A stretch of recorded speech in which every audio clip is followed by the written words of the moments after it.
Hello, everybody.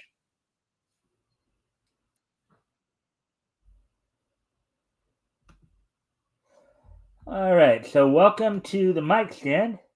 Hope everybody's having a good week thus far. Today is Tuesday, June 18th, 2024. So we're going to give people a chance to come in. Hope everybody's, as I said, having a good week thus far. So today, well, as I said, we'll give people a chance to come in before I start talking about what's on tap for tonight. If you haven't already, if you guys can help out by liking and sharing the stream, see if we can get some more friendly people in here to engage, that'd be appreciated. Also, if anything anything we talk about tonight catches your attention, feel free to comment and or ask questions. I'll try to answer the questions to the best of my ability. So let's see, we got 3 people in here now. We're kind of at the 1.5 minute mark. Let's see. Yeah, I guess I could theoretically, I guess, start talking about a little bit what's on tap for tonight. We have some people in here now.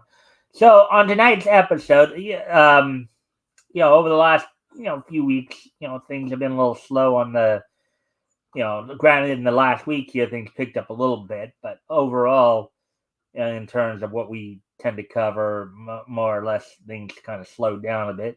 So tonight, what we're going to do is we're going to look back on the life and career of voice actor Daws Butler. Many of you would remember him primarily as the voice of Yogi Bear and a voice of a number of different Hanna-Barbera characters as well, but he's also worked for Warner Brothers and for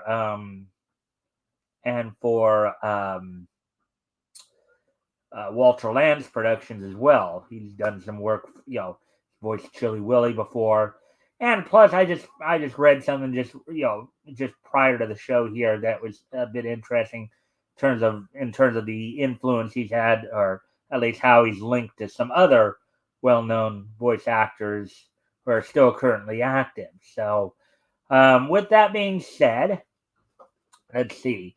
Plus, of course, we'll eventually have the wrestling wrap up, as well as the go over the latest in the wrestling world, WWE, AEW, even TNA or NWA rather, and also on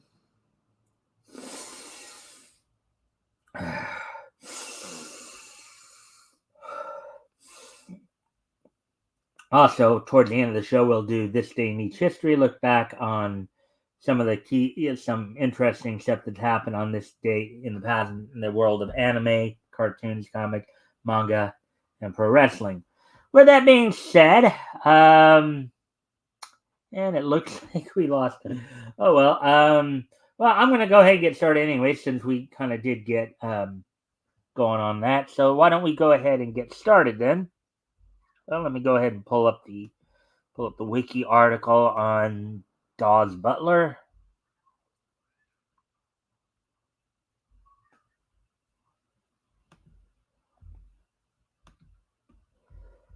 Get right into this. Excuse me for just one moment. I'm going to go ahead and go off camera here for a moment, see if I can take care of my nose.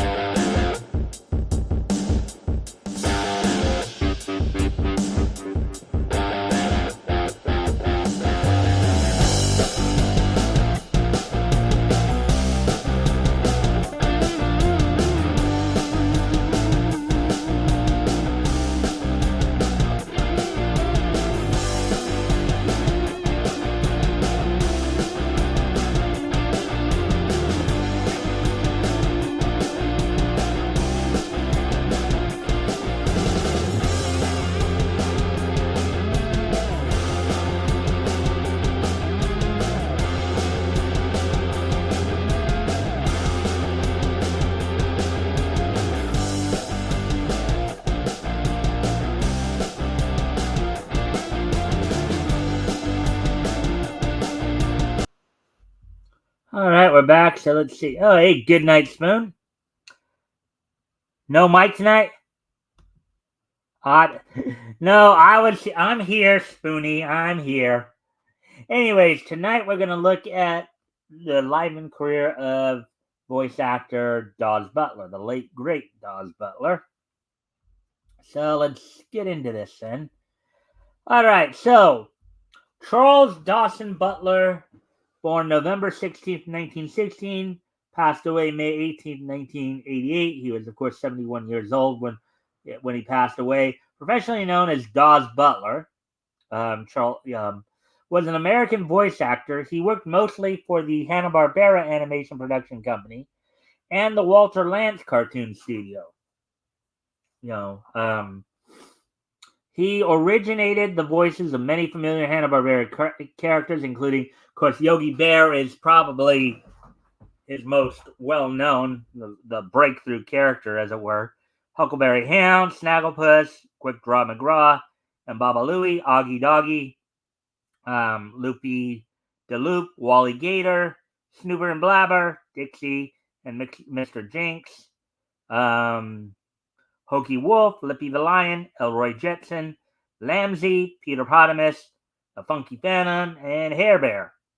While at Walter Lantz, he did the voices of Chilly Willy, Smedley, Maxie the Polar Bear, Goonie, and Sam in the Maggie and Sam series. He did a few others too, I believe. But anyways, so let's look at the man's early life and career here.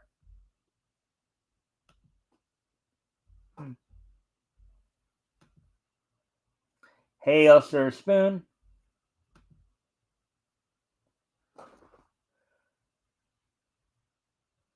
Wasn't he the kid who got a blank check for his broken bike and filled it out for $1 million? No, no, I don't think that was Dawes Butler. Hi, Elk.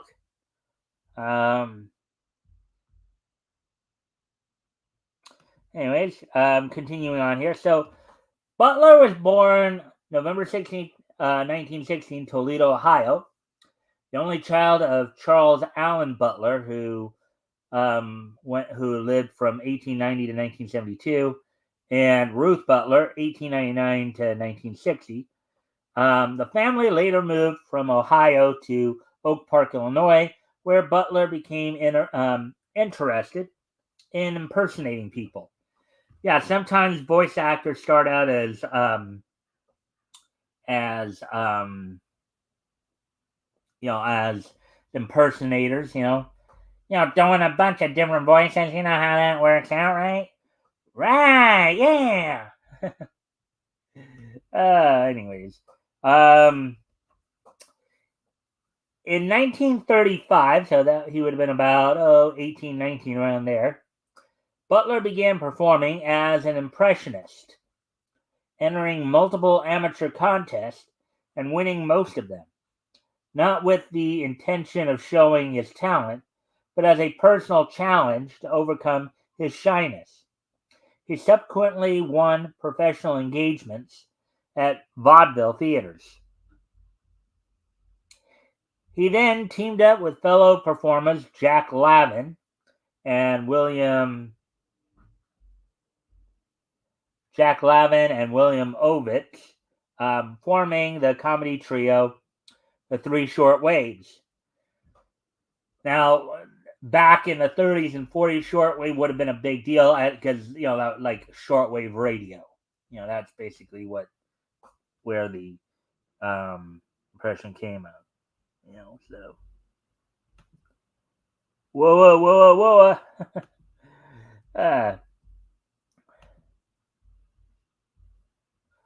All right, so as we continue on here, let's see.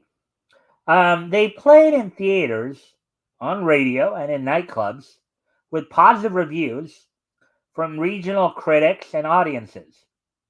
They dissolved the act in 1941 when Butler joined the U.S. Navy as America entered World War II. So 1941, at that point, Dawes Butler would have been about 24, 25, I believe.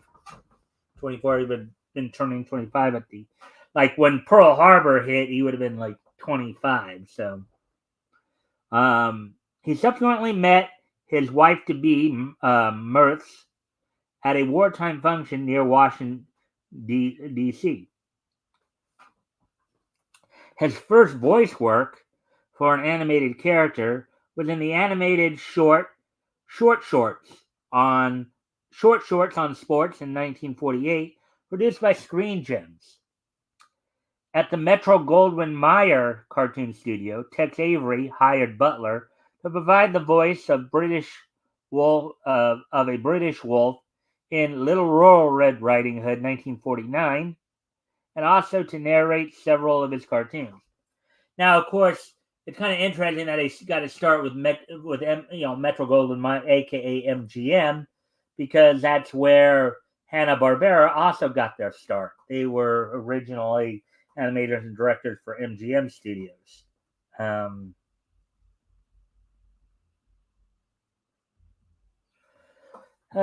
Excuse me a quick moment. I am going to need to step away from the computer for just a quick moment. I'll be right back. I'll answer that question when I get back. Anyways.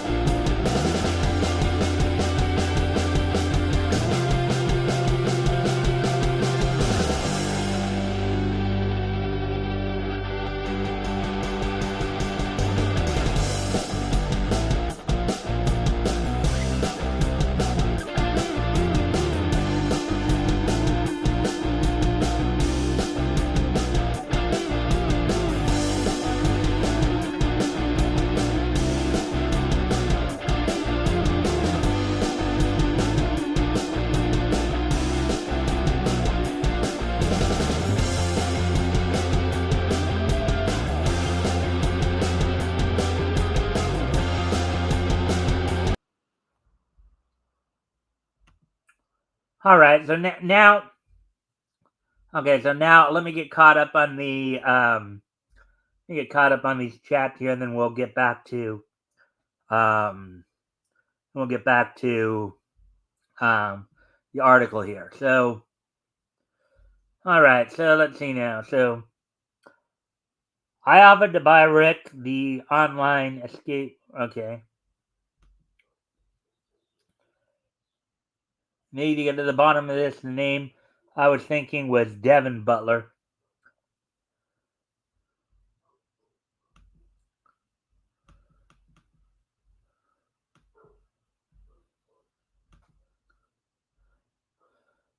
I'm in Elk. Mike, who is Devin Butler to you? Well, I don't know who Devin Butler is. I'm talking about Dawes Butler, the late great, voice actor, who probably voiced one of my favorite cartoon characters of all time, Yogi Bear. And also, was involved in probably what I consider one of probably the greatest Christmas special of all time, Yogi's First Christmas. So, Rick saying, "Hi all, Rick."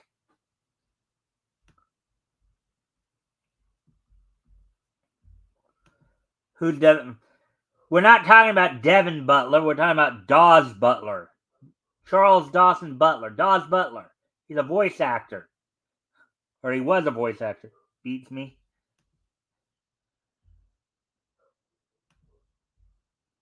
No, Rick. Hi, Rick. What time could we... Alright.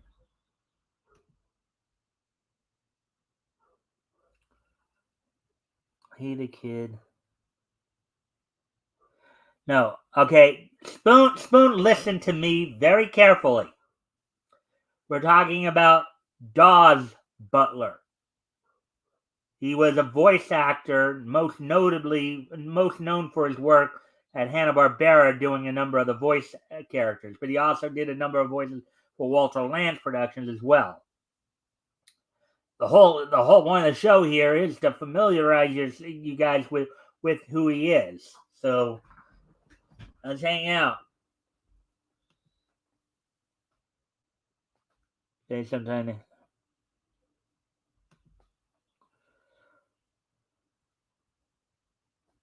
I am. Well, I'm not talking about Devin Butler. I'm talking about Dawes. Daws. Oh boy.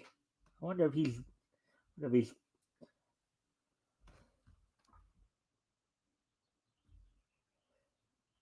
This is who we're talking about.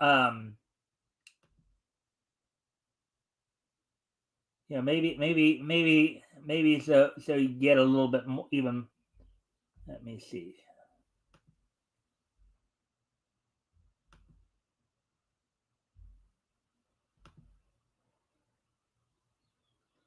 Okay, so that's who we're talking about there, Spoon. That right there.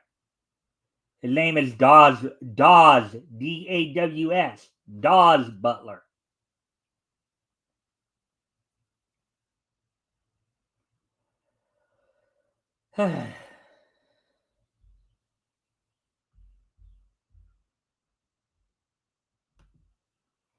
Anyways,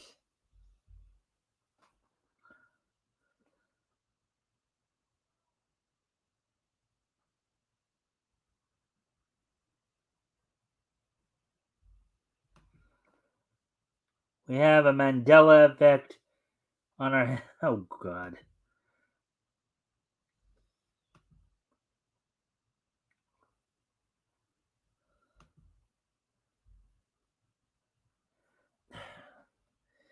I'm just gonna continue on. Obviously, Spoon, you're messing with me. Not sure we can talk about on my show, 10 p.m.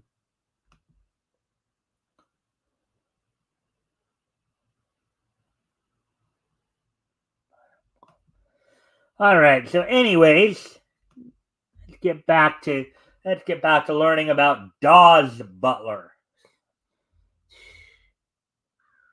All right. So, where were we? Okay. All right. So, yeah. So, anyways, continuing on with the material here. Throughout the late 1940s and mid 1950s, Butler had roles in many Avery-directed cartoons, The Fox and Outfoxed, um, the narrator Cat in The Cuckoo Clock, the Cobbler in The Peachy Cobbler, um, Mr. Thieves and Spike, one line in Droopy's Double Trouble, Droopy from MGM, Misto the Magician in Magical Maestro, John the Cab and John the B-29 in One Cab's Family and Little Johnny Jet. Oh yeah, those two cartoons were kind of the idea uh, where you had a plane, a man and wife plane, and then they had a little plane, and the plane, instead of following in the father's footsteps, wanted to become something a bit more like fancier or flashier. Charlie in The Legend of Rockabye Point. Let's see.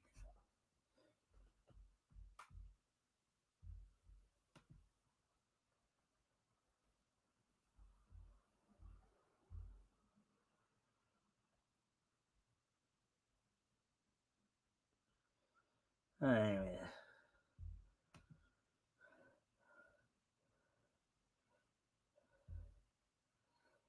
Why did Dawes need a butler? Did he have a? Oh God! All right, Elk. We're talking about Dawes Butler, the voice actor, the guy who is probably the most famous voice for Yogi Bear. He was the first and long. I think he was like the first and longest running voice for Yogi Bear. Basically doing it from Yogi's creation in I think 1958 59 as part of the Huckleberry Hound show until till 1988 when he passed away.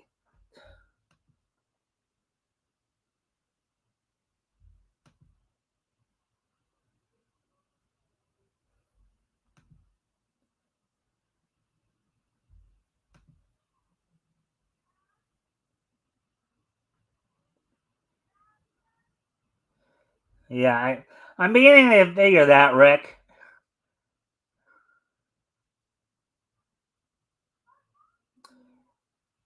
I'm not sure if there is any Seth who would be voicing Yogi Bear even in this day. It would be more likely Seth MacFarlane, not Seth Rogen. But anyways, you guys are obviously jerking my chain here, so yeah, I just gotta. Anyways, I'm gonna continue on with the information here. Beginning with the Three Little Pups, Butler provided the voice of the nameless wolf that spoke in a southern accent and whistled all the time. The tune was Henry C. Works' Kingdom Coming, in parentheses here. The character also appeared in Sheepwrecked, Billy Boy, and many other cartoons. At MGM, Avery wanted Butler to take on the voice of Droopy at a time when Bill Thompson was unavailable due to radio engagements. Butler did a few lines, then recommended Don Messick, another actor and Butler's lifelong friend. And of course, Butler and Messick would work a lot of shows together. They, particularly again in Hanover, Don Messick, some of his works, some of the voices he did included like Boo Boo Bear, Ranger Smith, um, at least in terms of some of the other, um, working opposite of Dawes Butler. I know he also did a couple voices in Transformers too.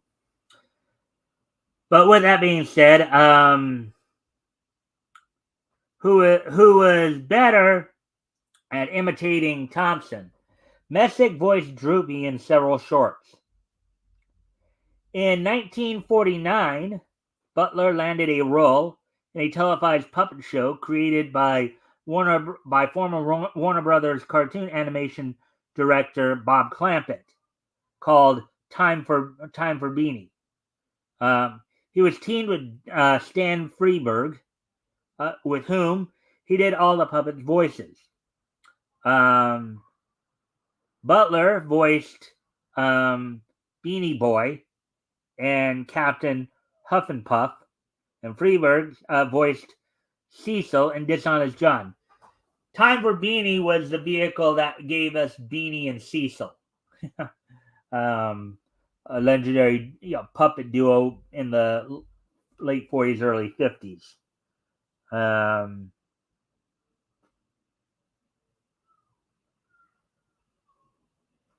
Yeah.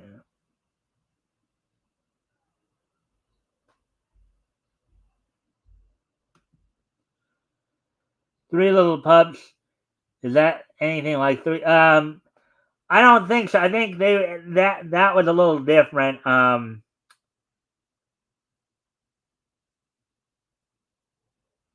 No, I think Three Little Pups is a little different than Three Little Pigs. There, Rick.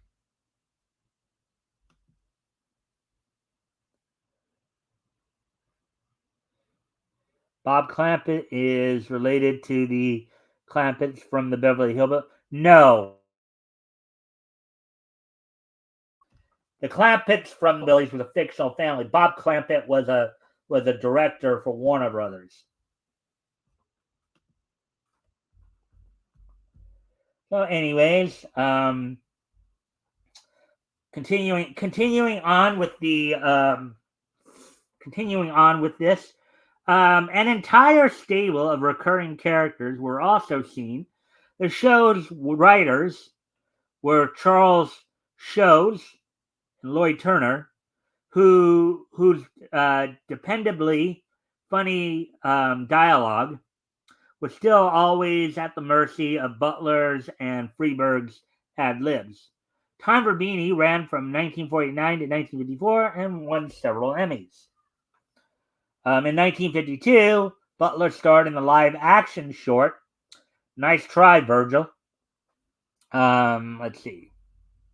He briefly turned his attention to writing and voicing TV commercials. In the 1950s, Freeberg asked him to help him write comedy skits for his Capitol Records albums. Their first collaboration, St. George and the Dragonet, based on Dragnet. Dragnet, for those of you who don't know, was a famous police procedural show starring of course Sergeant Joe Friday. Um, you know, in the color version of the 60s, there were a few Dragnets over the years. There's one in the 50s that was black and white. There's one in the 60s, early 70s that Jack Webb co-starred with Harry Morgan, who would later become known for his work as Colonel Potter on MASH. Was the first comedy record to sell over 1 million copies. Freeberg was more of a satirist who did song parodies, but the bulk of his dialogue routines were co-written by and co-starred Butler. Butler teamed again with Freeberg and actress June Foray. June Foray, of course, probably best known as the voice of Granny in in Warner Brothers shorts. Some of the later Warner Brothers short. She voiced Granny all the way up until I think her death, or close to her death, back in I think 2017. She came close to hitting 100, as I recall. So, anyways, in a CBS radio series, The Stan Freeberg Show, which ran from July to October 1957 as a summer replacement for Jack Benny's program. Freeberg's box set, Tip of the Freeberg, Rhino Entertainment, 1999, chronicles every aspect of Freeberg's career except the cartoon voiceover work and showcases his career with Butler.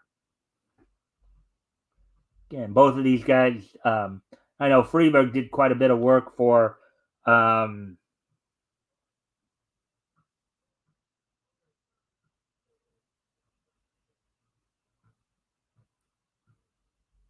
let's see.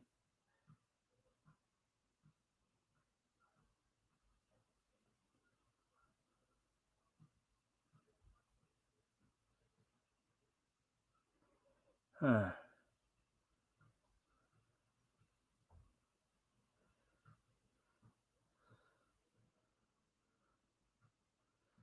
All right. Let's see.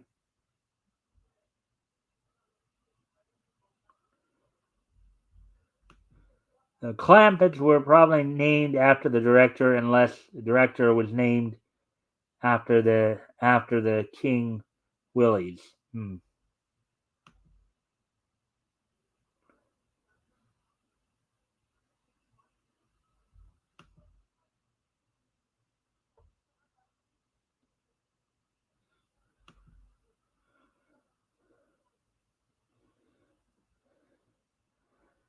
All right. Anyways, as we continue on, I'm going to continue on with the article here.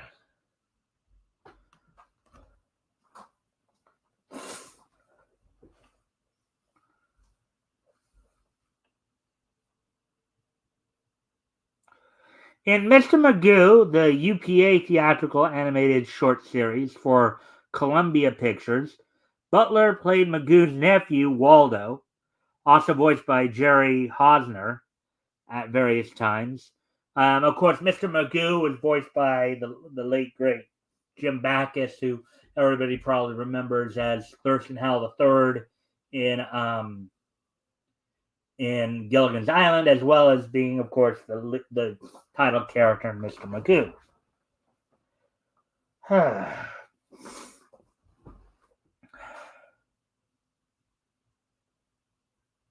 In Freeberg's Green Christmas in 1958, a scathing indictment of the over-commercialization of the holiday, Butler soberly hoped instead that we'd remember whose birthday we're celebrating. In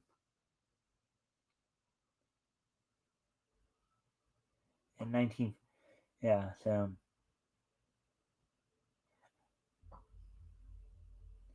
Butler provided the voices of many nameless Walter Lantz production characters um, for theatrical shorts later seen on the Woody Woodpecker program. His characters included the penguin Chilly Willy and his best friend Smedley, a southern-speaking dog, the same voice used for Tex Avery's laid-back wolf character and for Hanna-Barbera's Huckleberry Hound. Albeit as Smedley, he seemed a little bit more upbeat. Like Huckleberry seemed a little like dull, like a little dull-witted, as it were. In 1957, when MGM had closed their animation unit, producers William Hanna and Joseph Barbera quickly formed their own company, and Butler and Don Messick were on hand to provide voices. The first Rough and Ready show, with Butler voicing Reddy, set the formula for the rest of the series of cartoons, two helmed until the mid 1960s. He played the title roles in Huckleberry Hound Show, Quick Draw McGraw Show, and Yogi Bear Show, and portrayed a variety of other characters.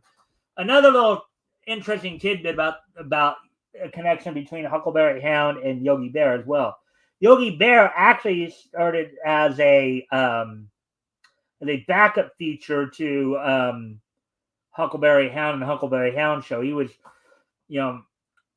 actually, but Yogi had become so popular that in 1961 they decided to give Yogi his own show. So,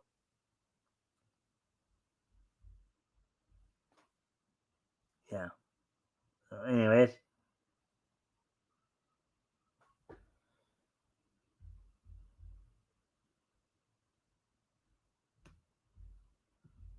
must have didn't even realize I still had that up.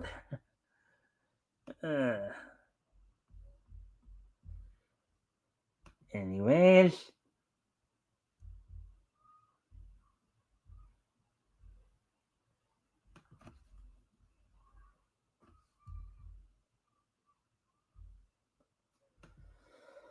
Alrighty then, so continue on here.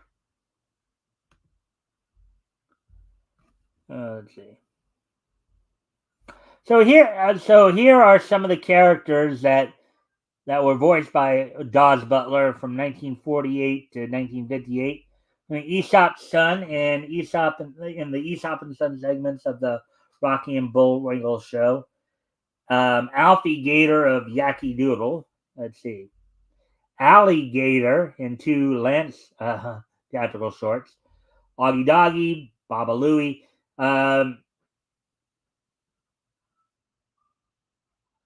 Initially, they had him doing Barney Rubble, in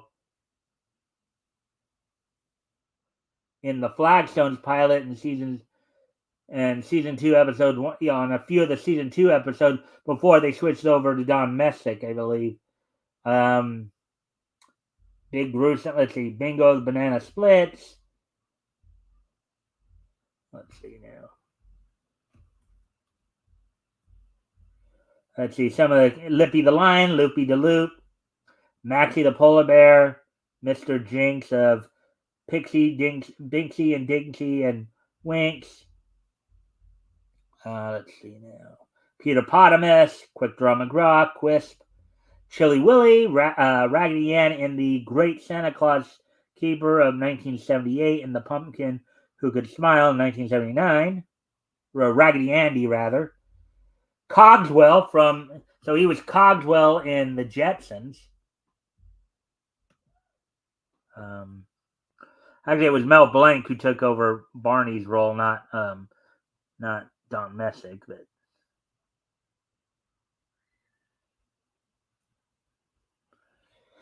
yeah. So, anyways, He provided the voice of Elroy Jetson. He did the voice of Droopy in the 1955 Deputy Droopy, Dixie and Colonel Potshot, Snap Crackle and Pop of Rice Krispies. Let's see, Spike the Bulldog in the Spike and Tyke shorts from 1949 to 1957, MGM shorts. Gabby Gator in Woody Woodpecker, another character. Goonie the Goonie Bird Albatross. Hair Bear of Helmet's the Hair Bear Bunch. So Wolf from the Droopy cartoons, Yahooey and Yippee Yappy Yahooey, Yogi Bear. And then he also did Huckleberry Hound, of course, Hokey Wolf. He also did Wimpy in the all-new Popeye Hour. So those are some of the characters that he did. So let's see.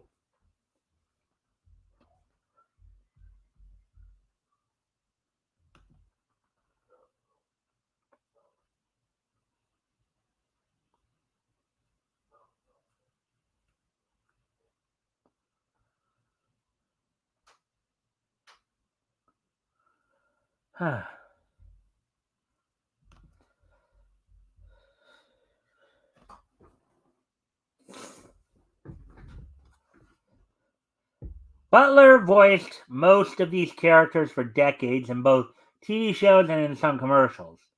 The breakfast cereal mascot Captain Crunch became an icon of sorts on Saturday morning TV.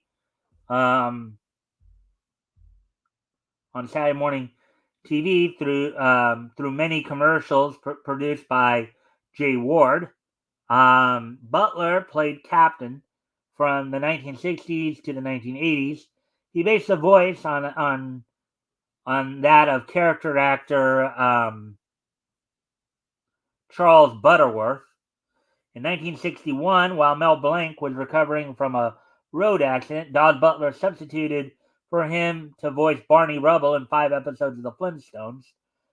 Those include, that's what we were just talking about. It was actually Mel Blanc who I guess they had brought in Butler originally to do Barney in, when they were calling it the Flagstones from 1959 to 1961, and then 1959. And then when they changed it to the Flintstones, that's when they brought in Blank.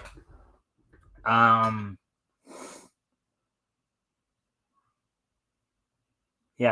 hit songwriter, Droop Along Flintstone, Fred Flintstone Woos Again, The Rock Quarry Story, and The Little White Lie. Butler had previously voiced the characters of Fred Flintstone, Barney Rubble in the 90-second pilot for the series, in parentheses, when it was called The Flagstones.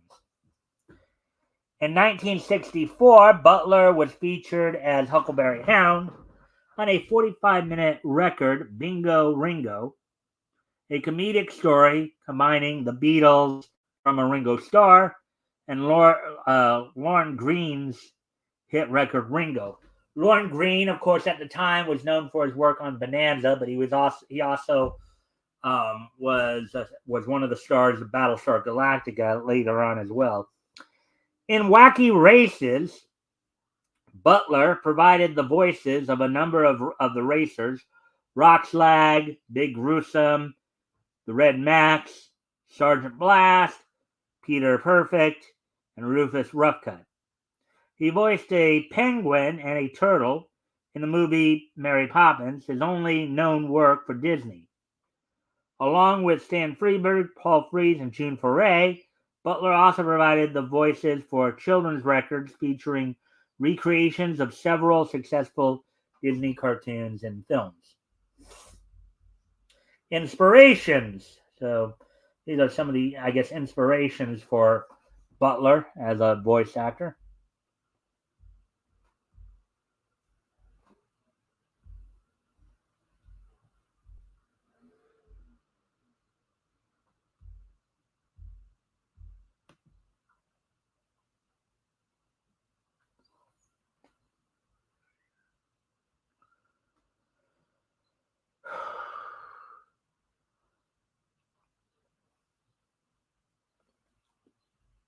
All right, so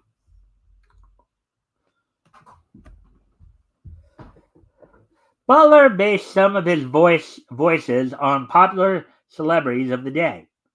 Yogi Bear began as an Art Carney impression. Butler had done a similar voice in several of Robert McKinson's films at Warner Brothers and on Stan Freberg's comedy record, The Honey Earthers. However, he soon changed Yogi's voice, making it much deeper and more sing-songy. Yeah, I mean, you like if you look at some of Butler's earlier works for Warner Brothers, you could definitely hear some similarities in some of the works he came up with later. I mean, you know, they even mentioned earlier in the article here that how the voice he had for Smedley was somewhat inspired by the voice he did for Huckleberry Hound. So. Hokey Wolf began as an impression of Phil Silvers, and Snagglepuss as Bert Lair. When Snagglepuss began appearing in commercials for Kellogg's Cocoa Krispies in 1961, Lair threatened to sue Butler for quote-unquote stealing his voice. As part of the settlement, the disclaimers, quote, Snagglepuss, voiced by Daws Butler, was required to appear on each commercial, making him the only voice actor ever to receive credit in an animated TV commercial. Huckleberry Hound was inspired by a North Carolina neighbor of Butler's wife's family. He previously used the voice for Tex Avery's Laid-Back Wolf and Walter Lance's Smedley. So, yeah. Later life. So this is the later life of the late, great Daws Butler.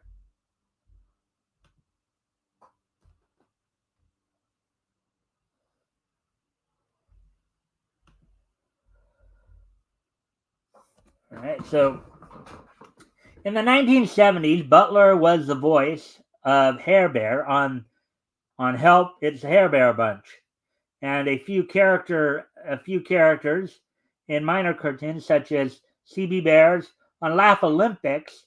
Laugh Olympics was a Hanna-Barbera cartoon produced in 1977. It was kind of meant as somewhat of a parody or celebration of the Olympics the year before. On Laugh Olympics, he was virtually the entire Yogi Yahoo team, which again shouldn't surprise anyone because all the characters on the Yogi Yahoo team, or almost all of them, were all voiced by Daws, previously. He also played the title character in The Funky Phantom and Louie the Pug on the Pink Panther show in 1977. In 1977, he guest starred as Captain Nemo and his lackey Schultz on the What's New, Mr. Magoo episode Secret Agent Magoo. Butler remained somewhat low-key in the 1970s and 1980s till a revival of the Jetsons and Hanna-Barbera's crossover series Yogi's Treasure Hunt, both in 1985. Also, like the 1985 Jetsons, that's the one where they introduced Orbity into the cast.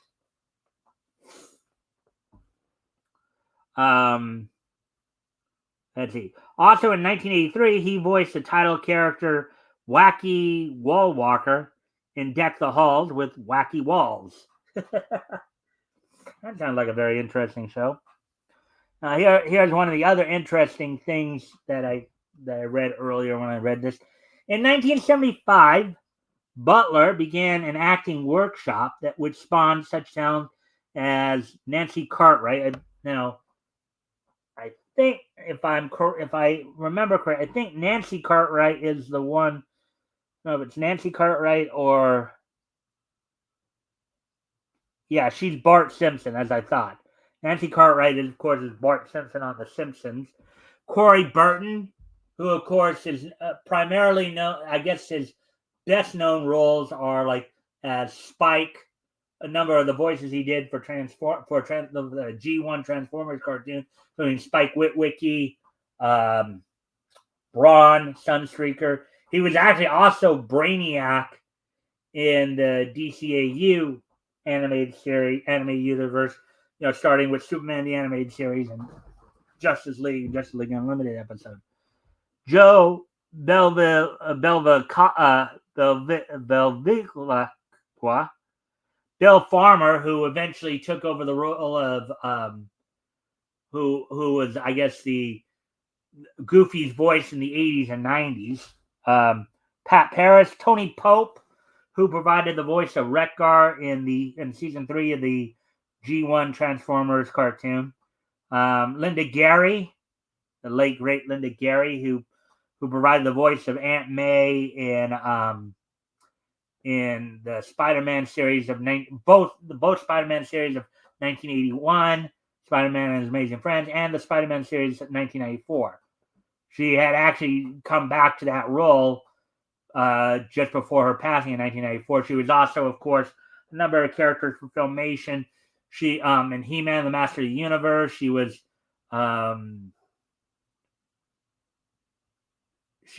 let's see, I believe she was Evil Lynn. Tila. Let's see, the Sorceress. In She-Ra, she was like Shadow Weaver.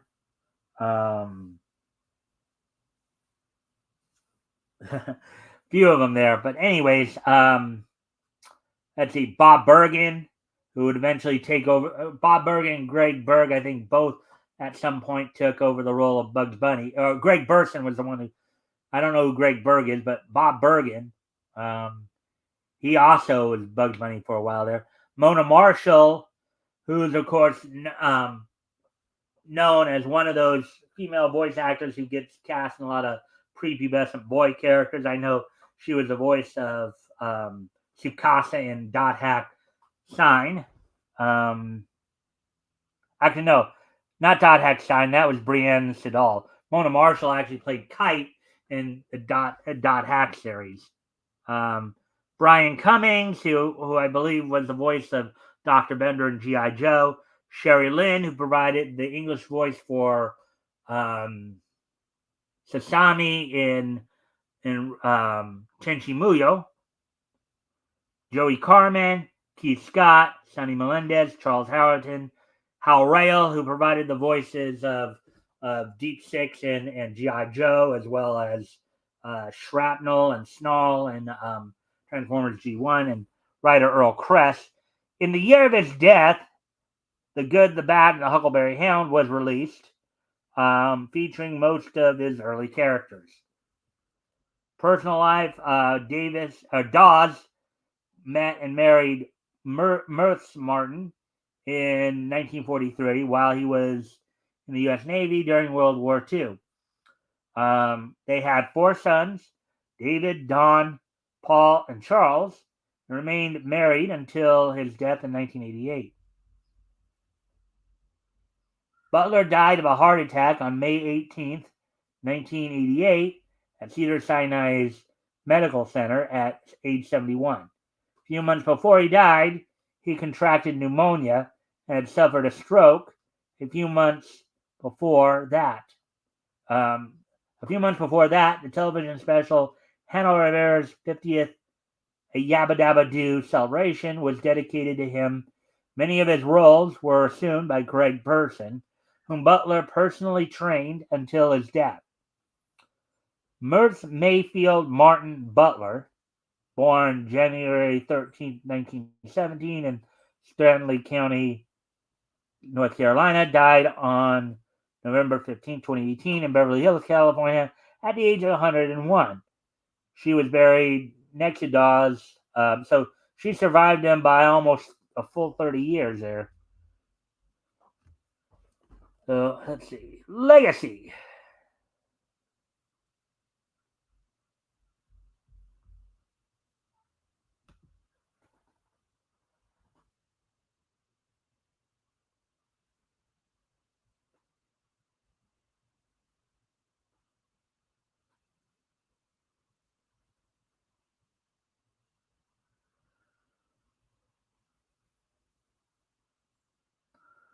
Uh,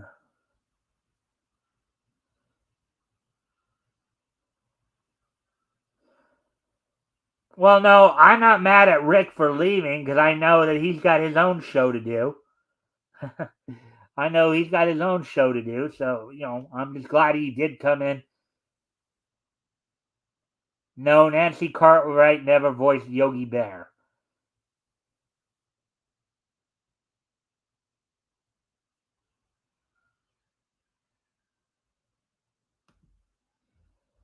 All right. So, anyways,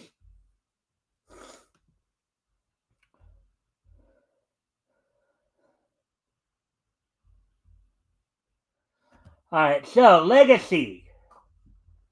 Here's here's talking about Dawes Butler's legacy here. Butler trained many voice actors, including Nancy Cartwright, the voice of Bart Simpson, um, Corey Burton, the voice of Count Duke Doku in several animated Star Wars series, as well as Dale in Chip and Dale.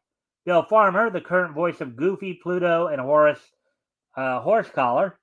Bob Bergen, the voice of Porky Pig. Joe Bevilacqua, um, whom Butler personally taught how to do all his characters. Greg Burson, the voice of Yogi Bear and Bugs Bunny. And Mona Marshall, the voice of various characters in South Park. Butler's voice and scripts were a frequent part of um, Belvillaqua's now defunct XM show. Belvillaqua also wrote Butler's official biography published by Bear Manor Media. A new book of cartoon scripts written by Butler and Joe Bevilacqua, Uncle Dunky and Donnie, Fractured Fables. Kind of interesting they take the Fractured Fables title, considering that was the name of a segment on Rocky and Bullwinkle. Was scheduled for publication in the fall of 2009. A 4-volume, 4.5-hour audio set of Uncle Dunky and Donnie was to be simultaneously released with Belvillaqua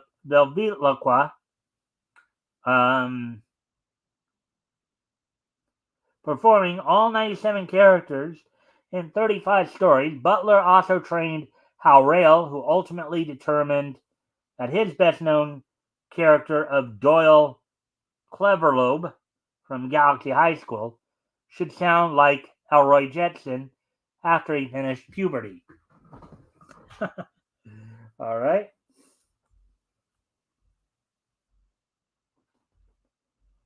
All right. So, anyways, and of course, here's a list of all the, all of Dawes's filmography here. All the, you know. But anyways, that's pretty much all we have for that tonight. That's pretty much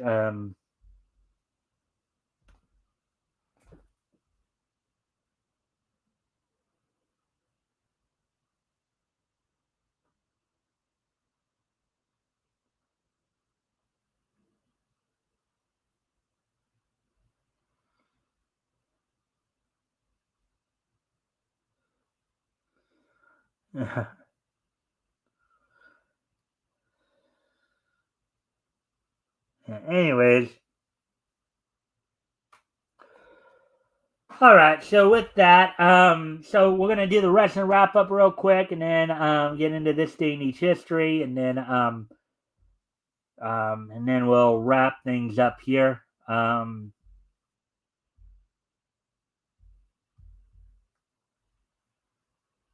And no, I'm not mad at Rick. um, so, anyways, let me just.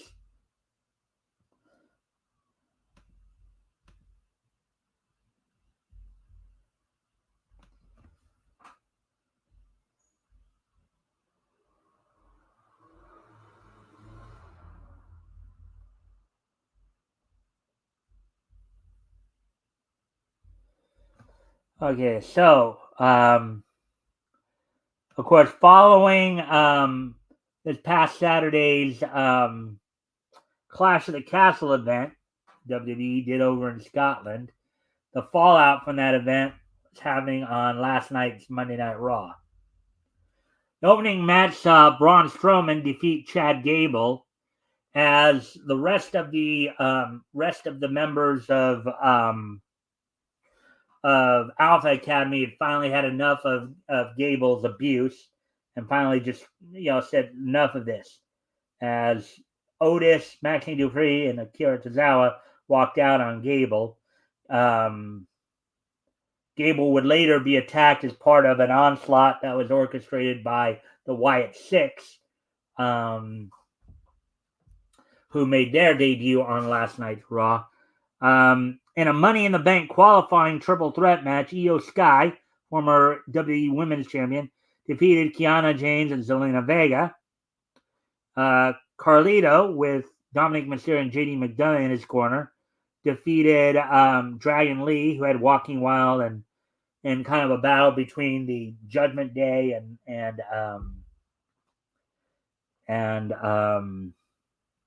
the Latino World Order.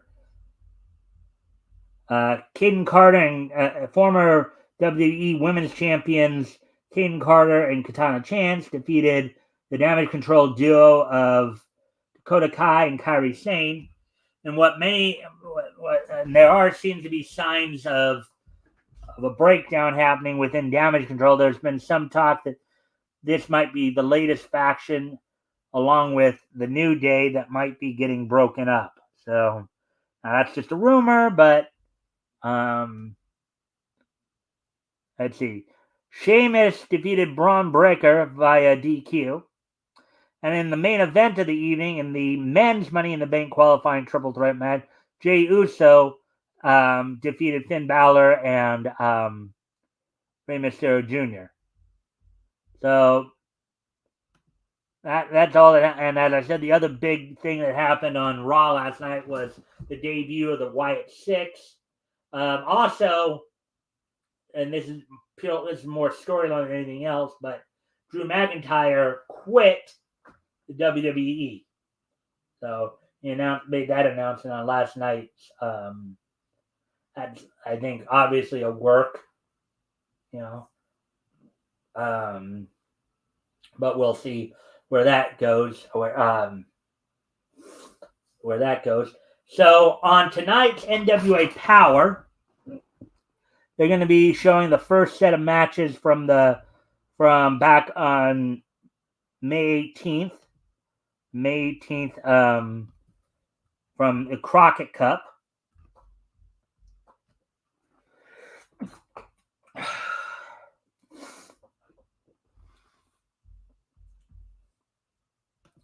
On tonight's episode of Power on the CW, let's see. The matches include the NWA Women's World, the number one contendership for the NWA World Women's Tag Titles, as Ruthie J and La Rosa Negra take on Tiffany Nieves and Reka Tehaka in the rub match of their series, to see who goes on later that night to challenge the King Bees rather, for the NWA World Women's title. And then in two of the quarterfinal matches, you had one quarterfinal match between the 4-5 matchup of the Immortals of in a battle of two former United States Tag Team Champions, the most recent being the Immortals of Kratos and Odinson, taking on Daisy Kill and Talos, who will have Vampiro in their corner. And then the other quarterfinal match being shown tonight is the number 3 seed, the Southern Six, of this case, Kerry Morton and Alex Taylor, taking on the Kazana Brothers, Country Gentlemen. So, and that's pretty much all I got for you guys right now in terms of the wrestling wrap-up.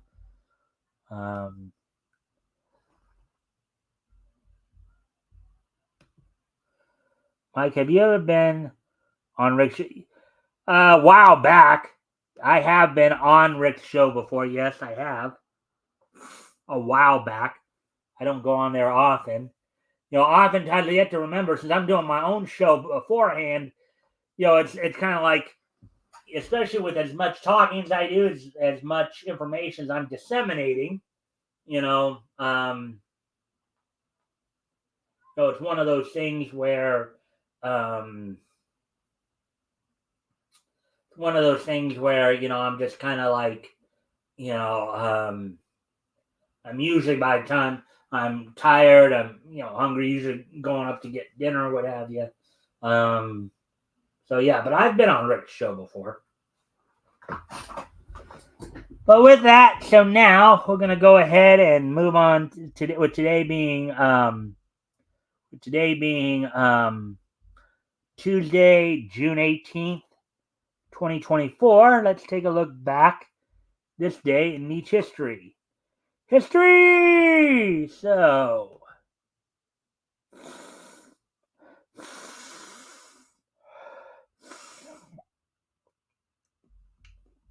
all right. So, first off, I'd like to wish a happy 60th birthday to professional wrestler Vito LaGrasso. Happy 60th birthday to Vito, also known as Big Vito or Vito.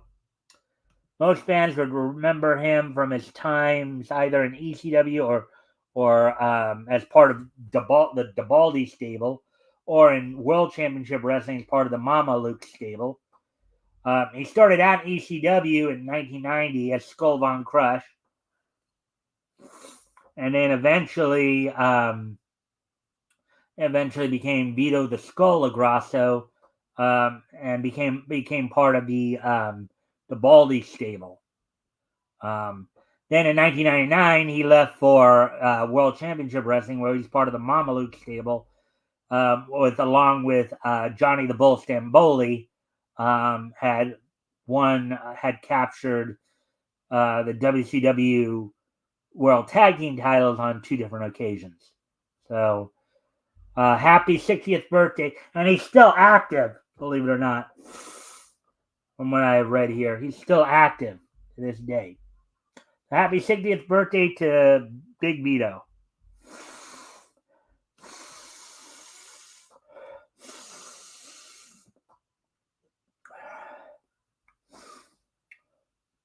All right, so moving on to the next piece of Nietzsche history, as we move ahead to 2003. And on this date in 2003, the 25th issue of American Century from DC's Vertigo imprint went on sale on this date back in 2003, 21 years ago today. It sold for $2.75 for 32 pages. The title of the story was Bite the Big Apple, written by Howard Victor Shakin and David Tishman, penciled by Lon Medina, inked by John Stokes, lettered by John Costanza, and then Sherilyn Van Walkenberg did the coloring. So, 25th issue of American Century went on sale on this date back in 2003. Moving ahead to 2004, 20 years ago today. That was 21 years ago today. So 20 years ago today. 20 years ago today. The Gynax Shaft anime series, This Ugly Yet Beautiful World, premiered on Japanese TV on this date back in, or not premiered. It ended. It finished its run on this date back in 2004. So on this date back in 2004, Gynax Shaft's This Ugly Yet Beautiful World finished its run on Japanese television. Plot saw Takaru and Ryo are high school students who work doing deliveries for the former's uncle. One night, the two go to investigate mysterious light in the woods, only to find a young girl emerging from the light. Takaru and Ryu are attacked by an alien, which is defeated when Takaru transforms into a powerful and strange-looking beast himself.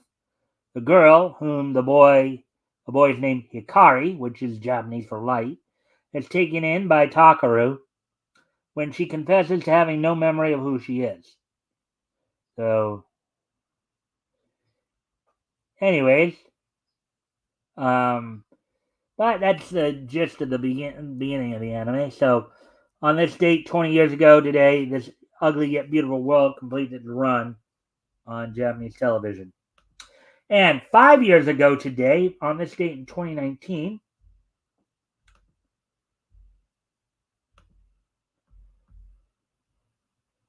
was the passing of 105-year-old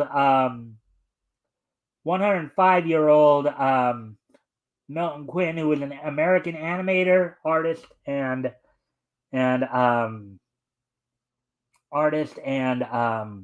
actor. He, of course, did work primarily for Walt Disney Animation Studios starting in 1939. Among his credits included Fantasia and Dumbo. So, with that, that's all I got for you guys tonight. I hope everybody enjoyed the show.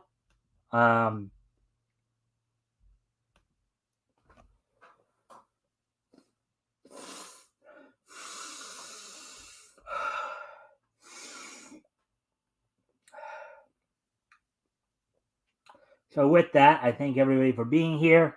I hope to see everybody back here tomorrow. So tomorrow we'll be doing more Niche News, of course. Hopefully there'll be a bit more to talk about. This Friday I'll have RJ Carter on with me as my coach. We'll be looking at books that went on sale from DC back in March of 1940. So with that, I thank everybody for being here, and I will see you all tomorrow. Bye!